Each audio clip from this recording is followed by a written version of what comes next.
Buenas tardes, mi nombre es Michelle Gris Romero Carrión de la licenciatura de Ingeniería Mecánica y Eléctrica y daré a conocer el tema de elementos que almacenan energía mediante una breve exposición. Elementos que almacenan energía.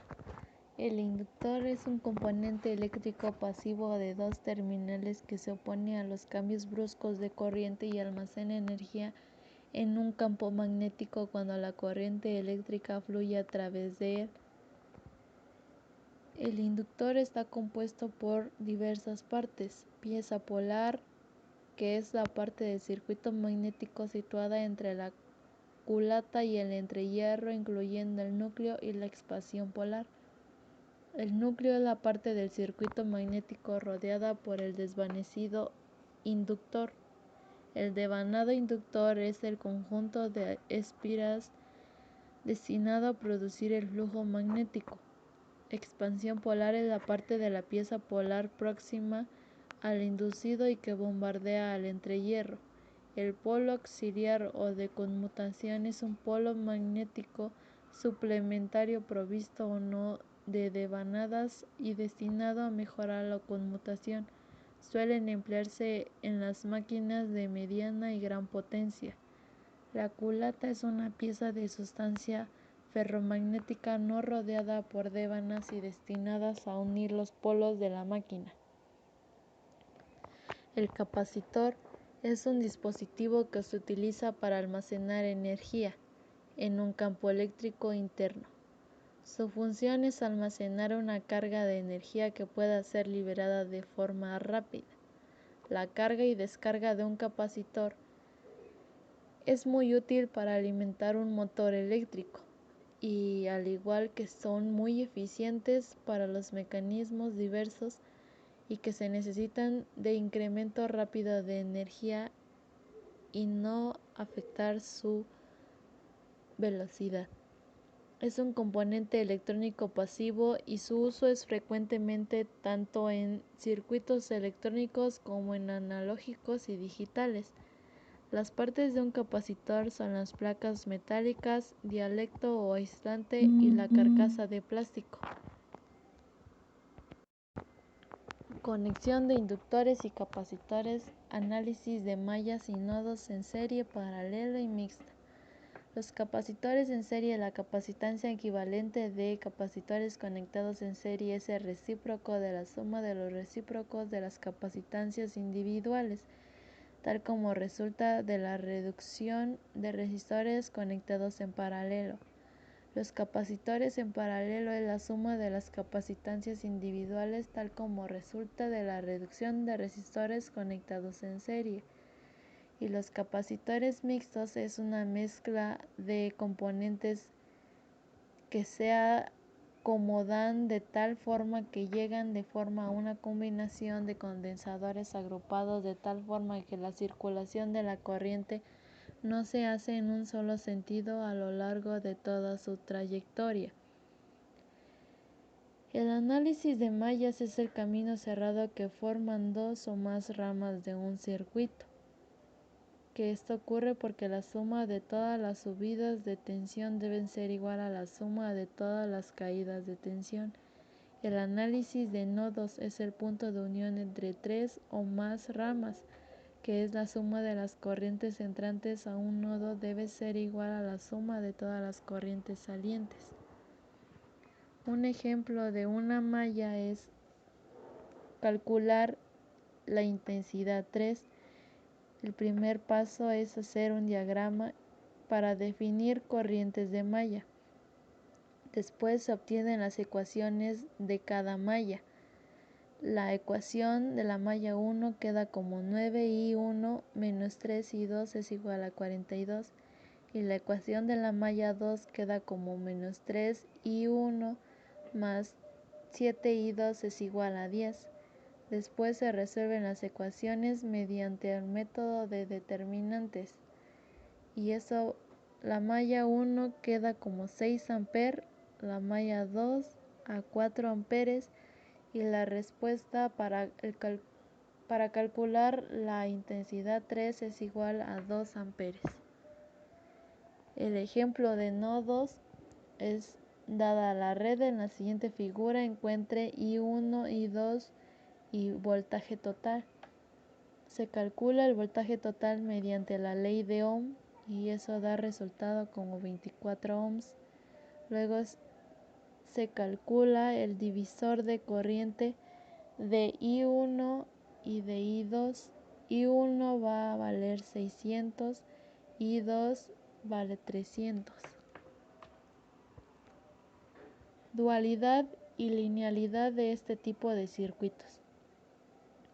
La analogía existente entre elementos activos pasivos, métodos de análisis, esquemas, leyes, se conoce con el nombre de principio de dualidad. En ingeniería eléctrica, los términos eléctricos se asocian en pares llamados duales. La expresión dual generada es una de la misma forma.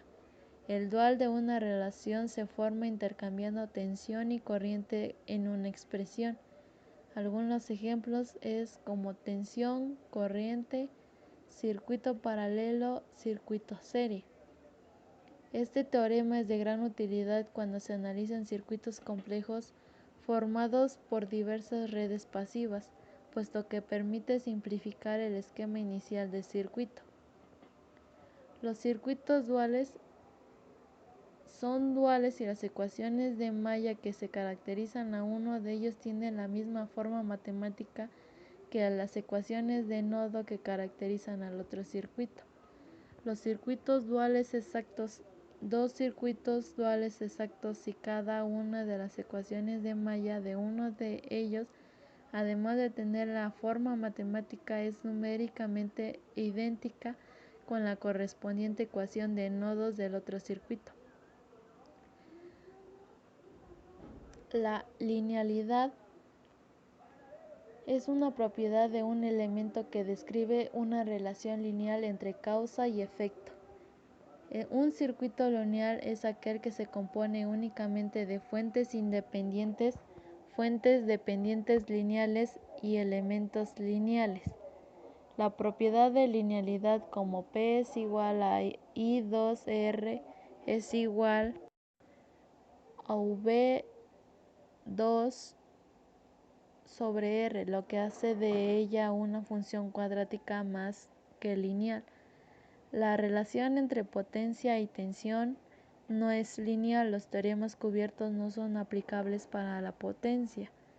Esta fuente depende o controlada lineal es una fuente dependiente cuya corriente o voltaje de salida es proporcional solo a la primera potencia de alguna corriente o voltaje variable en el circuito o la suma de esas cantidades. La energía almacenada en un capacitor. Un capacitor almacena energía en el campo eléctrico que aparece entre las placas cuando se carga. La energía almacenada puede calcularse a través de dos siguientes expresiones. Energía es igual a un medio de carga por tensión y la otra es energía es igual a un medio de capacidad por tensión al cuadrado. El capacitor almacena carga eléctrica. Matemáticamente se puede obtener que la energía guardada por un condensador con capacidad que está conectada a una diferencia de potencial se define y es calculado por los joules. Un ejemplo se muestra a continuación como C es igual a 3 y V es igual a 12 voltios. Se sustituyen con la fórmula y se llega a los resultados. Es 216 joules y 54 joules. La energía almacenada en el inductor. La bobina almacena energía en forma de campo magnético cuando aumenta la intensidad de corriente, devolviéndola cuando ésta disminuye. Matemáticamente se puede demostrar que la energía almacenada en una bobina con inductancia, que es la recorrida por una corriente de intensidad, viene dada por la fórmula U es igual a un medio de de inductancia por intensidad al cuadrado. Un ejemplo es, como se muestra en la imagen, que nos da el valor de 4t es igual a 1/2 de L por I al cuadrado por t. Se desglosa la fórmula y queda I cuadrada por t es igual a 0,8t por L, que es igual a 0,8t por 50 por 10 a la menos 3, que es igual a 800t sobre 50, que es I cuadrada por t es igual a 16t.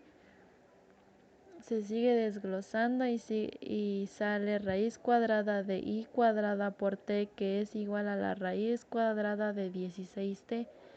Y t es igual a más menos raíz cuadrada de 16. Y t es igual a más 4t y menos 4t, porque tiene dos fórmulas. Y eso es todo. Gracias.